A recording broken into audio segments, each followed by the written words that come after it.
A rotina não para, o tempo acelera, mas aqui a gente senta, respira e espera. Mãe, mulher, tantas vidas num só lugar. Puxa a cadeira, vem desabafar. E entre uma sessão e outra, a gente se encontra, a gente se escuta. A pausa que abraça, a vida que pulsa. Bem-vinda ao seu tempo, entre uma sessão e outra.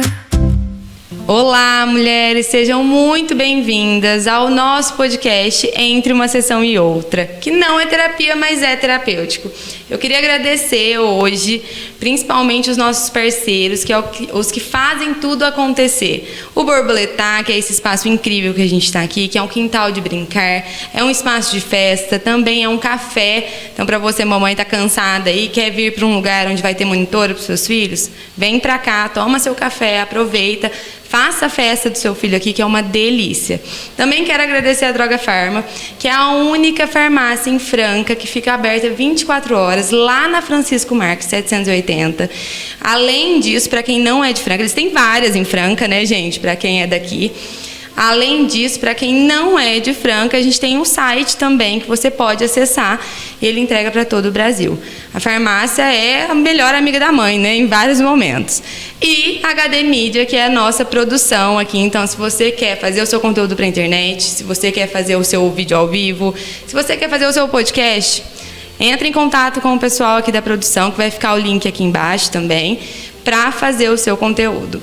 E hoje, esse episódio é muito especial. Nós vamos falar um pouquinho sobre luto, sobre perda, luto perinatal, né? Relacionamento, recomeço, esperança, gestação, né?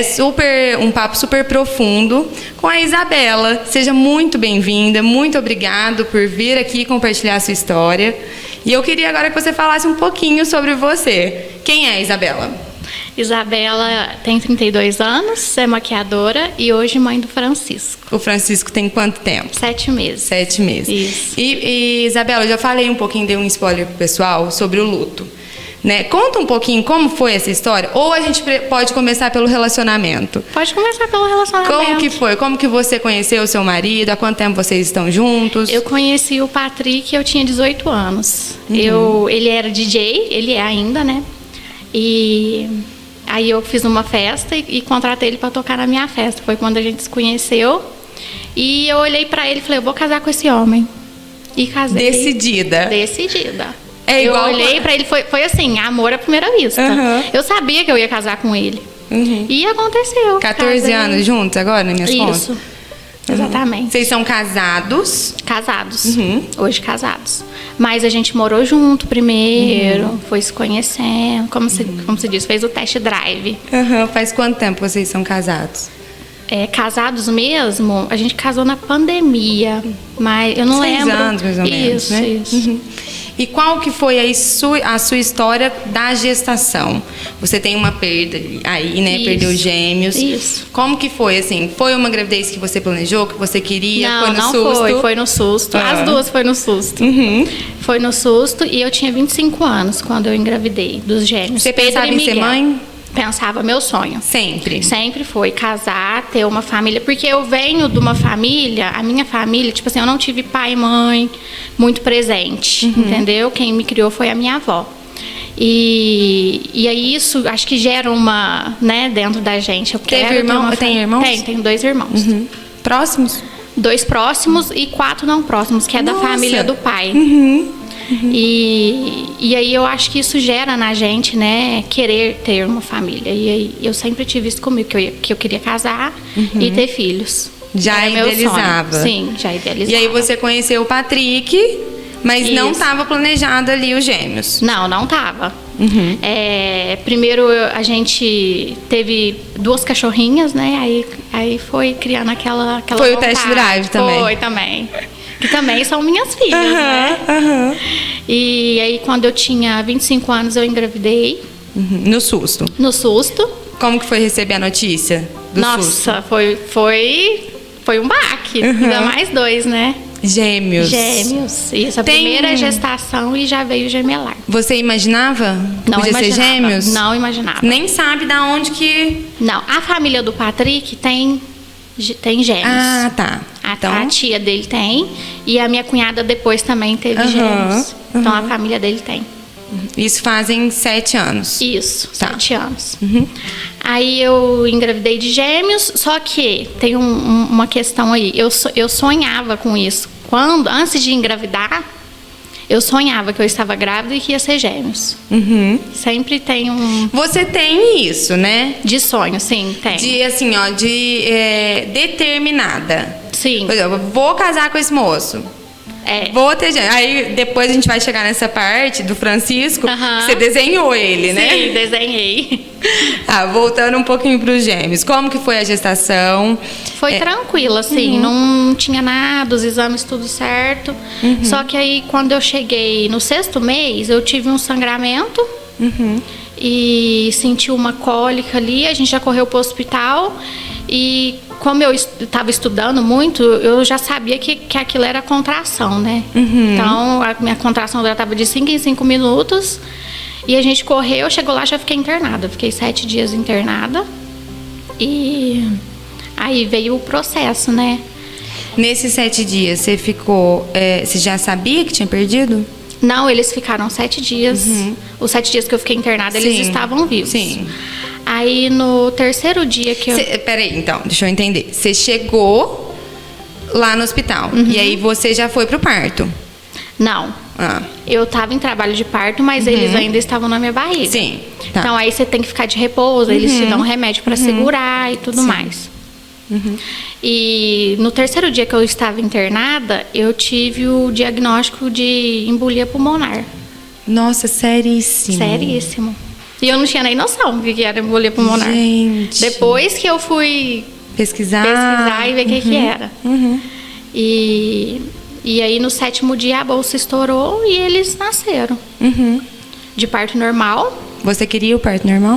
Então, não poderia ser cesárea porque eu tomei o medicamento para embolia, que ralei o sangue. Ah, tá. Então corre o risco de ter... Aí não pode fazer. Porque Hemorragia. Hemorragia, né? E os dois eram univitelinos. Da mesma bolsa, mesma placenta. E no que um nasceu, o outro sentou. E eu não podia fazer cesárea. Então aí teve que prosseguir pelo parto normal. Aí esse que nasceu, o Pedro, né? O Pedro que nasceu, que ele teve que nascer de bunda, ele foi o primeiro a falecer. Ele ficou vivo 24 horas. Nossa. E o Miguel ficou vivo por 4 dias. Que, assim, eu nem tem palavras. É. Que eu imagino a dor É muito sofrido. que você passou ali. A gente fica numa expectativa tão grande, né? Você idealiza, né? Tudo. Aí você vai lá, compra as coisas e o meu mundo acabou. E qual foi, assim, ó, entre você e o seu marido, o que mudou quando isso aconteceu? Qual foi a relação? O que vocês fizeram juntos? Assim, qual que foi o suporte? Assim, se não fosse o meu marido, eu não sei. Ele foi o meu total suporte, sabe? Ele, quando eu tava mal, ele tava sempre ali. Ele não me deixava sozinha, de forma nenhuma. Quando às vezes ele tinha uma reunião, ele sempre me levava, sabe? Não me deixava sozinha. Porque eu fiquei, assim, uns 8 meses de luto total. Tristeza profunda. Cheguei num ponto, assim, até meio que de enlouquecer. Como assim enlouquecer? O que é enlouquecer? Ficar acordada à noite, procurando eles dentro da minha casa. Sabe, assim... Querer ir lá, desenterrar, sabe, essas coisas. Achava que eu tinha enterrado eles vivos. Não sei se é muito forte falar isso. Não, porque assim, ó, não é forte, porque você não é a única que sentiu isso. E muitas mulheres, assim, você é muito corajosa de vir e contar. Sim. Porque o luto, no geral, a gente estava falando sobre isso, as pessoas não falam sobre ele. Sim. É como se eu tenho uma paciente, eu tenho algumas pacientes que infelizmente perderam, e eu tenho uma que estava me contando esses dias assim, que ela começou a falar sobre a filha dela, e uma familiar falou assim, mas o que sua psicóloga acha disso? De você ficar falando? Acha certo? Porque eu acho que você vai ficar lembrando. E aí ela me perguntou, ela respondeu, porque ela já sabia, né? A gente já estava trabalhando isso. Mas falar sobre esse bebê, falar sobre esse luto, esses bebês, ajuda a gente a ressignificar. Com certeza. Muitas pessoas acham que o luto é esquecer. Não, mas a gente não esquece, Mas né? a gente Ele não tá lá esquece. dentro. Eu acho que quanto mais você toca ali na ferida, mais ela vai curando. E assim, ó, se fosse para esquecer os seus filhos, você ia querer curar o luto? Não. Não. Então é uma resistência. Jamais. E até assim, ó, isso fica para quem tá escutando a gente. Pelo amor de Deus, se alguém te falar sobre os filhos, sobre o luto, escute. Não julgue, porque é uma dor tão única, tão particular. É muito profunda mesmo. É muito profunda. E se a pessoa confiou em você para falar sobre isso, gente, Exatamente. confia que assim, ó, você é uma pessoa importante na vida dessa pessoa. Com certeza. E depois que eu saí um pouco, né, dessa tristeza, né, até um ponto que eu gosto de falar, porque chegou um ponto que eu não me reconhecia mais, né? Eu era uma pessoa feliz, extrovertida, gostava de me cuidar. Eu perdi tudo isso, né? Eu não era aquela pessoa. E teve um dia que eu me olhei no espelho. Eu não era. E aí eu me olhei dentro do meu olho e me perguntei: você acha que eles estão felizes em te ver assim? Que é profundo também, né? Você acha? Porque você é nova, sabe? Eu conversei comigo me olhando dentro do meu olho, sabe? E aquilo me despertou o quê? Sim, por eles eu vou me curar. Eu vou ser feliz. Por amor a eles, eu vou seguir em frente. E aí eu comecei. Aí eu fui no salão, fiz a unha. Começou a voltar para si. Comecei a voltar para mim. Você sabe que antes da gente ir para essa transformação, eu queria falar um pouquinho sobre o luto. Sim. As fases do luto. Quando você me fala São assim, várias. ó, eu queria ir lá desenterrar. É a fase que a gente chama de barganha. Que é o e se? E se eu tiver enterrado eles vivos? Sim. E se eu tivesse ido para o hospital antes? E se a gente começa a se culpar, a trazer... o luto, ele tem várias fases. Entender que a gente vai passar por elas é muito importante. Sim. Primeiro vem a negação. A negação, exatamente. falar, Parece não que é aconteceu, mentira. Parece que é mentira. É a Você fala- frase clássica, parece que é mentira. Aí depois vem Vem a raiva. A raiva. Raiva, por que isso aconteceu comigo? Porque eu sou uma pessoa ruim. Por que isso aconteceu comigo? Raiva até de Deus. Com certeza. Você fala, por quê? Igual teve um episódio que eu tava assim no hospital, aí veio uma moça grávida, assim, você vê que ela tava drogada, sabe? Você fala, mas por quê? Comigo? É a raiva, é a quê? fase. E assim, tem como a gente não sentir isso? Eu acho que faz parte, Faz né? parte do luto. Faz parte. E porque- depois eu vi que é como se fosse uma escada. Exato. Cada parte que a gente vai passando desse Cada luto, parte. a negação, a raiva, a barganha, a depressão e a aceitação, que são as 5 fases, Sim. é uma escada para melhorar. É uma escada. E um ponto muito importante, você escolhe subir ou não, né? Você acha que a gente escolhe de acordo com os repertórios? Ou que a gente, por exemplo, você olhou no seu olho, teve um tempo ali, que tem um tempo certo, ou que cada um acaba subindo no seu próprio tempo? Porque tem pessoas que demoram, existe o luto prolongado. E demoram um tempo muito maior. Tem pessoas que em 2, 3 meses conseguem. Sim. Né? Tem pessoas que é 1 ano, 7 meses. Eu acredito que sim, cada um tem um tempo, mas o que acontece? Você escolhe fugir ou não. O que te ajudou a superar o luto, a chegar na aceitação, que é o último estágio?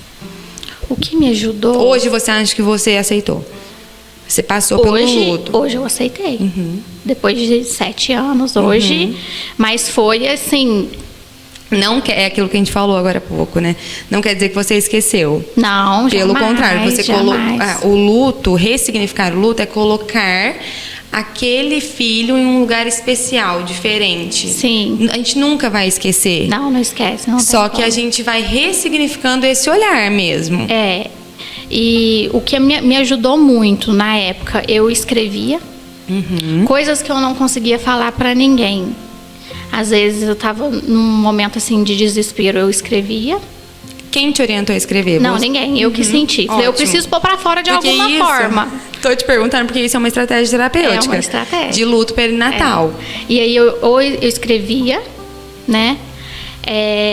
Depois eu fui no salão, aí eu comecei a voltar, entendeu? E falando com o seu marido sobre isso? Falando sempre. Sempre? Você nunca teve uma resistência em falar? Não. O que você acha que pensando no relacionamento, o que você acha que ajudou? A conversa?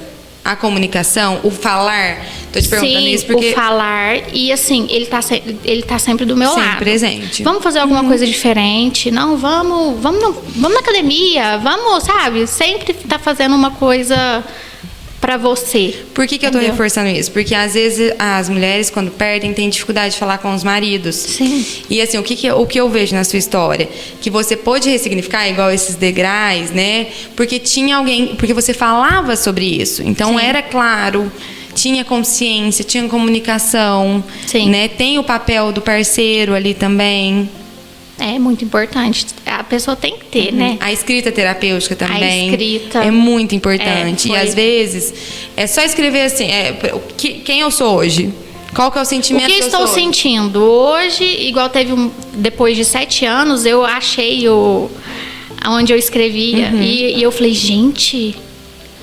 Tudo que eu escrevi lá foi assim, ó, o que eu estava sentindo e como eu gostaria de me sentir daqui a um tempo.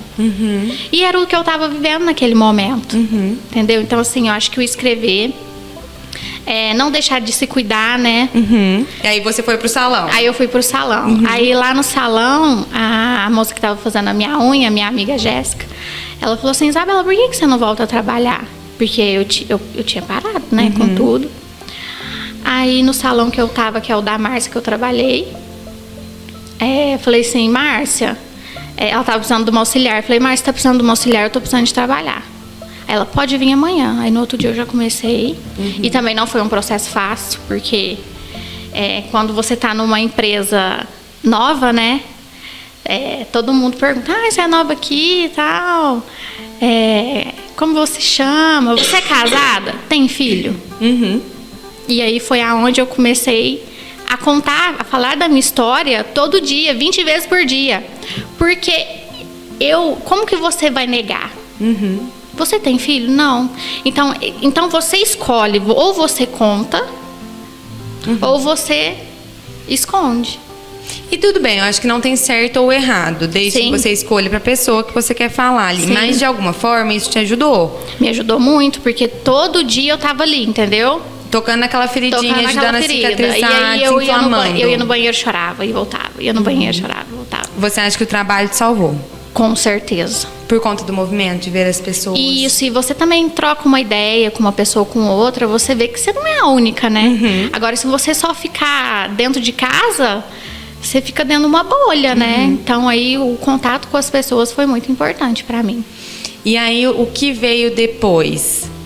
Né, passaram 7 anos. E agora, né? Mas um pouquinho antes desses 7 anos, porque agora você é mãe. Agora eu sou mãe, de novo, graças a Deus. Né? De novo, veio o Francisco. Mas assim, eu tinha muito medo de engravidar. No começo eu negava, eu falava que eu não ia ser mãe de novo. Por conta desse medo? Por conta do medo. Como que é falar sobre isso agora, aqui? Hoje? Voltar pra essa história. Não, pra mim é tranquilo. Porque já tá bem resolvida. Eu já tô bem resolvida, tô curada, né? Graças a Deus, graças a eles. E pra mim é super tranquilo. E aí, como que foi o processo de engravidar de novo? Foi uma escolha? Como que foi? Também foi no susto. No susto. Eu escorreguei no Natal, quebrei o pé. Aí passou um mês, eu tava grávida do Francisco. Mas eu tinha medo, sabe? Então, quando eu engravidei dele, eu tava lá com o pé quebrado, já tava naquele processo de, né? Ai, meu Deus, porque você tem planos e tudo. De repente, Acabou, né? Tem Qual que que foi o mudar. maior medo quando você descobriu que estava grávida do Francisco? Você sabe que quando eu descobri que eu estava grávida, eu não fiquei com medo porque eu entreguei na mão de Deus. Falei, Deus, se você planejou isso pra mim, eu vou te entregar a minha vida aqui agora e aí a gente vai vendo. Mas assim, eu não fiquei com medo depois que eu descobri que eu estava grávida dele. Porque eu sabia que ele ia me mandar, se ele fosse me mandar, né? Porque nas minhas conversas com ele, eu falei, Deus, se for pra ser, vai ser no seu tempo, no tempo certo. Se não for pra ser, tudo bem, né? Foi e aí confiar, né? Foi confiar. E aí eu confiei. E aí foi. E como que foi a gestação? Foi super tranquila. Até porque, assim, eu fiquei de repouso, né? Por conta do pé, eu tive que ficar de repouso. E aí, a única questão é que eu tinha ficava apreensiva em chegar no 6º mês. Que é muito comum porque é um trauma. A gente Né? não se esquece do que passou. Então, datas, chegar num momento ali que Sim. já aconteceu, é muito comum que a gente fique receosa. Isso. Porque é a nossa memória mesmo, né? E aí, quando eu fiz o primeiro ultrassom, o médico, não pode falar o nome, né? Que fez o ultrassom, ele errou o sexo dele. Falou que era menina. E quanto tempo você tava? Eu tava de 9 semanas. Nossa, E mas é aí- muito cedo pra ver, né? E ele falou pra mim, 99%. Falei, gente, 99%, cara, é fera, né? Já, assim. Nossa. Vou confiar, não fiz o exame de sangue. Vou confiar. E aí, até então, era a Maia que ia vir. E aí eu falei assim... Não, e assim, você falando, eu tô pensando, é uma nova frustração. Não porque a gente queria. Exatamente. Não porque eu quero uma menina, mas porque eu me planejei pra vir uma menina. Me falaram que é 99% de chance. E aí tudo, menina, comprando coisa de menina, aquela Gente. coisa. E aí quando eu cheguei no 6º mês, que eu fui na consulta pra fazer o ultrassom, aí o médico falou assim, ops, eu tô achando que é um menino. E eu ia entrar no 6º mês. Era onde eu tinha medo de chegar. Que era no 6º mês, já que eu ficava muda apreensiva. Então, o que acontece? Eu acho que Deus, ele é tão perfeito. Ele falou assim, ela vai ficar muito apreensiva. Deixa eu mexer aqui pra acontecer alguma coisa pra ela esquecer. Focar em outra coisa. E aí, descobri que era o Francisco. E o susto? Nossa, eu fiquei mal. Você tinha idealização? Eu queria? Menina, menino? Não. Quando eu engravidei dele, eu sabia que era menino. Porque a gente tem um sexto sentido, né? Mas aí ele falou que era menina, eu falei, uai, menina. bom, me então confundi. tá. E aí foi. Me planejei pra menina, né? E aí depois descobri que era o Francisco. Um sustinho. Um susto, eu chorei. Pedi desculpa, né, pra ele, tadinho, chamando ele de Maia. Mas aí, depois eu chorei, passou, aí encaminhou. Depois. E assim, e aí como que foi chegar na hora do parto? Como que você passou antes do parto? Como que você passou a gestação? Nossa, Passou bem, deu tudo certo, bem. não teve nenhuma... A única coisa que eu passava muito mal, vomitava muito, mas só isso. A gente fez um tratamento de prevenção, né? Caso o colo do útero... Qual que foi o tratamento? Era um medicamento que... Todos os dias aquela... Todos os dias, mas, assim, não aconteceu nada. Chegou na hora do parto, foi tudo normal. Sim. E aí quando ele nasceu, quando você olhou pra ele, pro Francisco, Nossa, é assim, coisa de outro mundo, né? tá aqui. Tá aqui, sabe? Foi como se tirasse um peso. Hoje das ele tá minhas com costas. 7 meses, Isso, né? tá com 7 meses. Começou a introdução alimentar. Nossa, é muito gostoso, não tenho o que falar. Como que foi passar por esse puerpério? Nossa, é punk.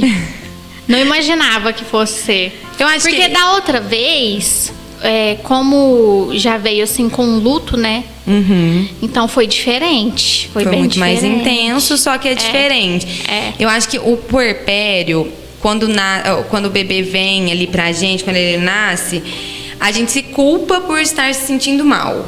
Sim, é uma tristeza que você não sabe de onde que vem. Por que eu tô me sentindo mal? Tudo que eu queria estar aqui. Exatamente. Só que é o puerpério, faz parte, puerpério emocional, né? Além do fisiológico. E é tudo muito novo, né? Você não sabe como você vai lidar com aquilo. As pessoas às vezes acham que tá ajudando, mas não tá. Os comentários. Quais tipos de comentários que você recebeu que você falava, gente, não, peraí. Isso aqui não foi legal. Assim, as pessoas, elas... Ai, esse menino tá com frio. Esse menino não para de chorar. Ai, que você tá dando muito colo pra esse menino, ele vai ficar manhoso. Ai, que tristeza. Eu acho que todo mundo passa por isso, né? Todo mundo. Agora não dá... Assim, o colo, né? Hoje em dia a gente já entendeu que não é esse caminho, tem que dar colo. Mas antigamente era muito mais comum, né? Deixava a criança chorando. Eu não consigo. Como que foi, assim, o que você sentiu no seu puerpério? Fisiológico, dor, cansaço, medo, culpa, choro, o quê? Tudo isso. Uma dor no corpo, eu não sei se por ser parto normal, eu nunca tive cesárea, então eu não sei como que é. Mas assim, uma dor no corpo, um cansaço. Porque você não dorme, né? Assim, e como se diz, você se perde, parece. Você também não é mais aquela pessoa, então você está construindo ali uma nova história, né? Junto com aquele bebê, né? Você sabe que você falou do parto, eu lembrei que a gente estava falando ali no café, que você escolheu fazer o parto em outro hospital. Sim, escolhi fazer em outro hospital. Pra mim não ter a mesma experiência, tipo assim, não ter a mesma experiência, mas sabe aquela lembrança. E isso é super importante validar, porque é se preservar. Às vezes as pessoas olham e falam, tá fugindo, tem que encarar. Vai ter pessoas que vão querer encarar, e tudo bem. Mas a gente também tem a escolha de não repetir. Porque vai doer, se eu for naquele mesmo lugar, o centro cirúrgico, eu tenho muitas pacientes que tinham pavor do centro cirúrgico. Sim. Porque era isso que iam se lembrar. Querendo ou não, você lembra. Igual quando eu fui na primeira consulta. Eu lembrei. Não tem como, né? Igual, mas assim, às vezes faz parte você enfrentar também, né? Igual quando a minha cunhada, ela engravidou de gêmeos, ela me chamou pra ir no ultrassom dela. Foi depois que você já tinha perdido? Foi depois que eu já tinha perdido. Pra ver o sexo, pra ela poder fazer o chá revelação. Aquilo ali, pra mim, era uma coisa muito forte, né? Aí veio a questão. Eu vou enfrentar ou eu vou fugir? Né? Porque eu poderia ter falado não. Em algum momento você culpou essa pessoa por ter te chamado pra ir? Não, de forma Porque eu tô te perguntando porque algumas pessoas culpam. Assim, acho que o luto é muito interno. Ele é muito interno. E às vezes não é que a pessoa, por exemplo, ela te chamar, na intenção dela é ajudar. Sim.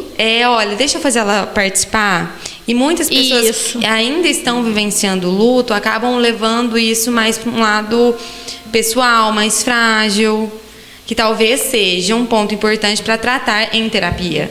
Isso. Não, assim, eu vi como se ela quisesse estar me colocando ali para viver junto com ela mesmo, sabe? Para ressignificar. Isso. E não foi fácil para mim ter ido, sabe? Mas assim, eu fui e foi ótimo. Então, assim, por isso que eu falo, sempre em frente. Porque depois que você passar, você vai ver que aquilo foi... Deus colocou aquilo no seu caminho para você ir subir na escada. Entendeu? Ou você sobe, ou você fica ali, parado. O que você aprendeu com essa perda?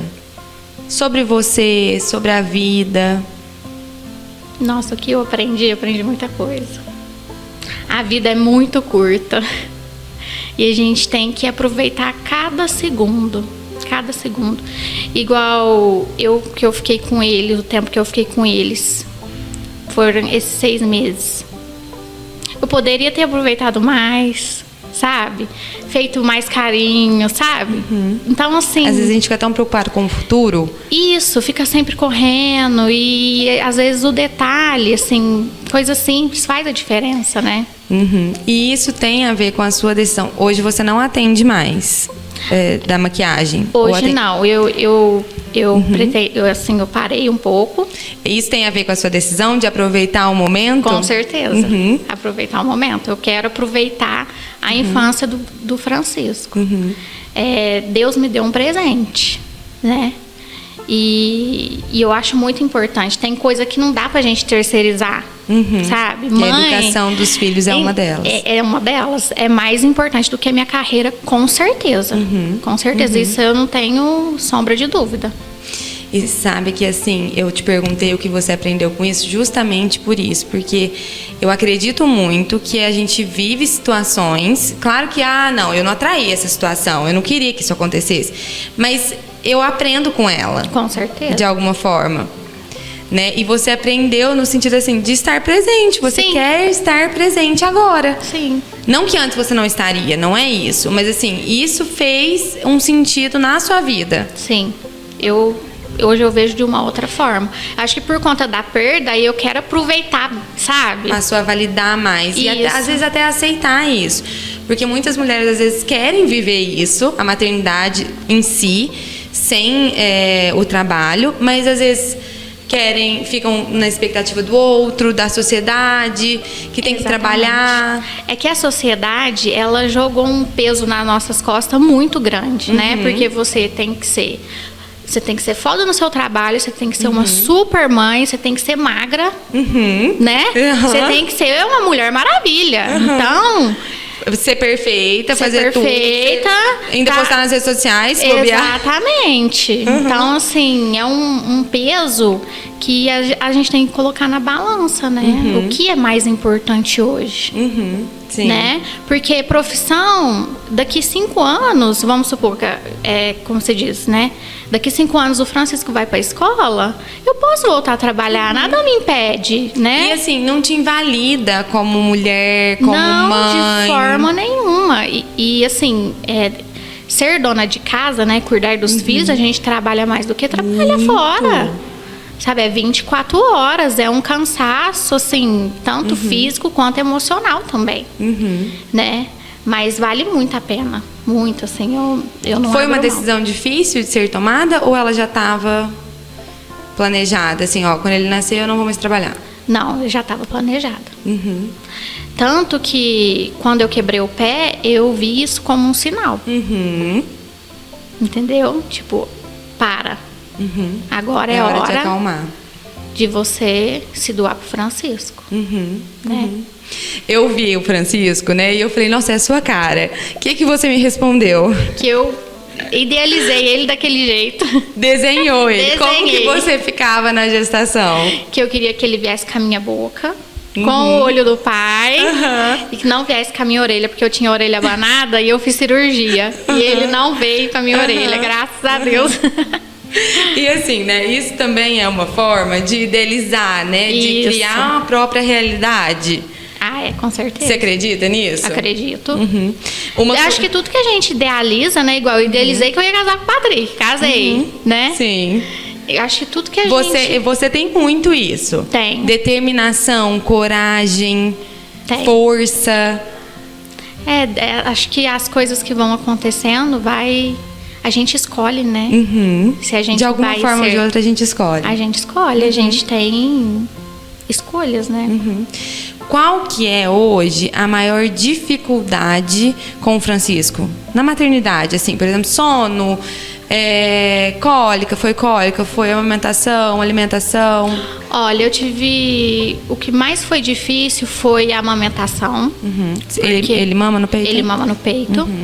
E quando desceu o leite, o meu peito empedrou, eu não sabia o que fazer, sabe? Machucou, eu também não, sabe? Então, assim, é bem dolorido. E você tem que querer mesmo, porque senão você desiste. E tem que, assim, o que você acha que precisa ter, além do querer? Informação? Informação, com certeza.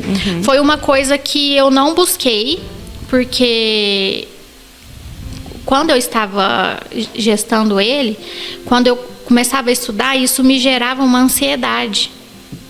Então, eu não quis, sabe, e ficar lendo muita coisa, porque a internet hoje em dia é muita informação. Então, assim, você acaba meio que se perdendo, né? Falei, não, então eu vou seguir meu instinto. Mas um ponto que eu teria feito diferente era ter uma consultoria de amamentação. Isso com certeza. Pra não sofrer tanto, sabe? O mais difícil foi quando esse leite desceu e empedrou? O mais difícil foi.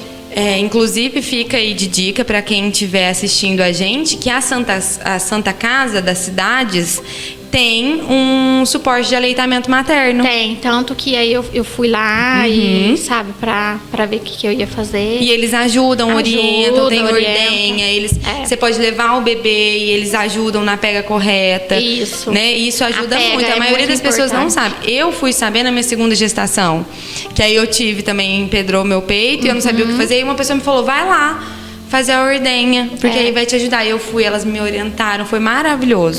Então, assim, pra quem tá passando por isso, que é muito comum, corre lá na Santa Casa da sua cidade e faz o acompanhamento, porque as meninas são super especializadas mesmo, né? Te ajudou você ter ido? Nossa, ajudou muito, porque aí elas me explicaram que não pode jogar água quente, porque os antigos, né, joga água quente, não sei o que, aí fui lá, joguei água quente, aí piorou. Não, foi assim. A regra é a seguinte, da quantidade de leite. Água quente é para quem não tem leite, tá com dificuldade de descer esse leite, porque o quente estimula. E a água gelada é para quem tem, gelada fria, né? É para quem tem muito leite, porque aí dá uma parada de estimular. Então, o normal é uma água morna ali, não é no peito em si, né? No colo, para que até porque a água muito quente sensibiliza a auréola. Então, a chance de machucar é muito maior. Né? Você teve, assim, esse tipo de... Machucou também. Foi uma das dificuldades também? Foi também. Porque eu não sabia como que era, né? Então, assim, como se diz, eu não sabia, nem ele também não sabia mamar, então acabou machucando também. E aí eu passava uma pomada, mas o melhor remédio é o próprio leite. É o próprio leite. Sol. Leite, sol. Eu tomei bastante sol também. Durante a gestação também. E hoje a amamentação é um case de sucesso. Deu tudo certo. Sucesso, deu tudo certo. Ele mama até hoje. Agora começou a introdução alimentar. Foi uma dificuldade? Que também não é fácil, não.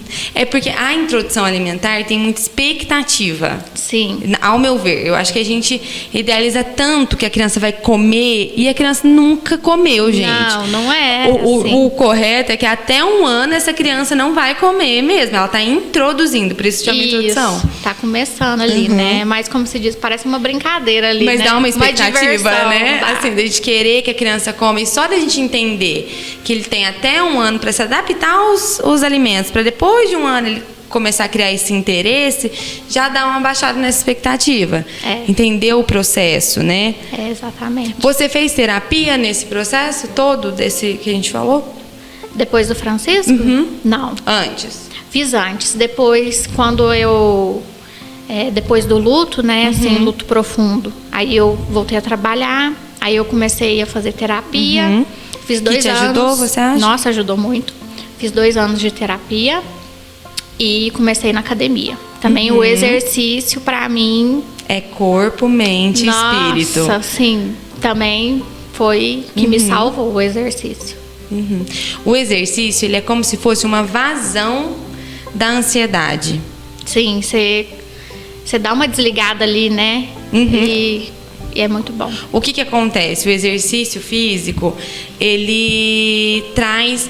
Imagina que a ansiedade é uma bola de neve. E a gente vai fazendo essa bola de neve se formar. O exercício físico, ele vai liberando essa neve para que não tenha avalanche. Sim. O exercício físico, a terapia, todas essas questões. Né, assim, todo esse cuidado, a espiritualidade, independente da religião, a espiritualidade também ajuda para que não aconteça essa explosão. Sim. Né? Eu queria te fazer mais uma pergunta que eu te perguntei antes, mas eu quero falar sobre isso, que a gente falou no café. As tatuagens. Veio depois. Veio depois do luto? Depois da perda. Me conta um pouquinho sobre elas. Conto. Eu quis fazer uma homenagem, né? Você tem os braços... Tenho os 2 braços, o pescoço, essa parte aqui toda fechada e a perna direita inteira fechada também. Mas a minha terapeuta fala que foi uma fuga. Uma fuga, existe uma teoria, eu te falei isso também, para o pessoal lá de casa entender. A gente passa até a olhar diferente. Eu tenho tatuagens, né? Meu marido é todo tatuado também.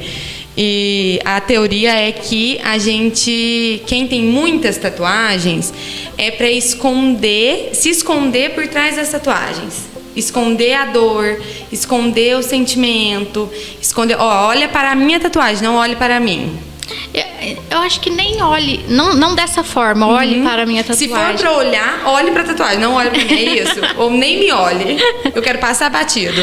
Não, acho que é uma forma de você se expressar, né? E aí eu quis fazer uma homenagem e comecei fiz uma borboleta com o rosto deles e tudo aqui tem um porquê, sabe? A lua cheia, porque ele nasceu da lua cheia. A flor de cerejeira, porque ela fica viva 24 horas e o Pedro ficou vivo 24 horas. Então, tudo tem um significado aqui. Conta a minha história, né? Sim. Então, e aí eu comecei e peguei gosto, menina. Peguei gosto. E é um vício a tatuagem, né? Tipo assim, parece um vício. É um vício, né? E você percebe algum olhar diferente? Das pessoas? Com certeza. Tem muita gente que tem preconceito. Já vivi muito preconceito, mas eu não me importo. Mas não diz nada, né? É sobre a gente mesmo. Exatamente. E assim, faz parte, né? A gente tem a escolha, né? Então, eu escolhi. Sim. Querer fazer essa homenagem. Não me arrependo. Amo todas as minhas tatuagens. Eu vi a da borboleta, é linda. Eu amo. Linda. Eu sou suspeita. Tanto a do pescoço também, quando eu fui fazer a do pescoço, todo mundo falando, Isabela, não faz, você vai arrepender. Eu falei, gente, eu não vou, eu sei o que eu quero fazer, eu vou fazer. Eu me conheço. Ter essa firmeza, né? E é muito engraçado que quando eu fazia a tatuagem, eu não sentia dor. Porque a dor da minha alma era maior do que a minha dor física. Nossa, que profundo isso, né? Exatamente. Muito profundo. Tanto que essa minha tatuagem do pescoço eu fiz em 2 sessões de 15 horas cada uma. Gente! É muito tempo. É muito tempo. Eu tô chocada. Porque é muito tempo mesmo. Muito tempo. Você fez toda aqui? Em 15 horas? Aqui. Essa parte aqui? Essa parte aqui só. E então, assim, eu não sentia. Porque a dor da minha alma Você acha que é pra mascarar um pouco essa dor da alma? Ah, com certeza. Ajuda, né? Ajuda. Ajuda. É como se a gente sentir na pele, né? Naquele momento que você tá naquele fazendo. momento. Não é uma estratégia, gente, pelo amor de Deus. Naquele momento. Mas naquele momento fazia um sentido. E fazia ainda. E faz ainda. Porque é a minha história, sim. né? Então, a gente já tá finalizando. E eu queria que você definisse a maternidade em algumas palavras. Se você pudesse definir assim, o que é passar por isso que você passou, quais são os planos para o futuro, fazer essa definição. A definição para mim hoje é amor. Maternar é amor. O maternar é amor. O amor, ele liberta, ele cura. O sentir. Sentir, sim, sentir também. Ele cura, ele... não tem nem palavra, né? Mas eu acho que fé também. Assim, não perder a fé. Porque Deus é muito impossível. Eu não sei o que seria se eu não tivesse Deus na minha vida. Se você estaria hoje aqui para contar essa história dessa forma, tão bem resolvida. E estar aqui também, para mim, é um desafio. Né? Porque eu sou muito tímida, câmera, nossa senhora, eu não posso nem ver. Eu te falei algumas vezes aqui já, que você é muito corajosa por tudo que você viveu, né? Assim, e contar a sua história é mostrar para as pessoas que existe uma luz no fim do túnel. Existe. Que existe a esperança. Existe, com certeza. Né? Qual recado você deixaria para essas mães que estão passando pela mesma coisa que você? Seja forte.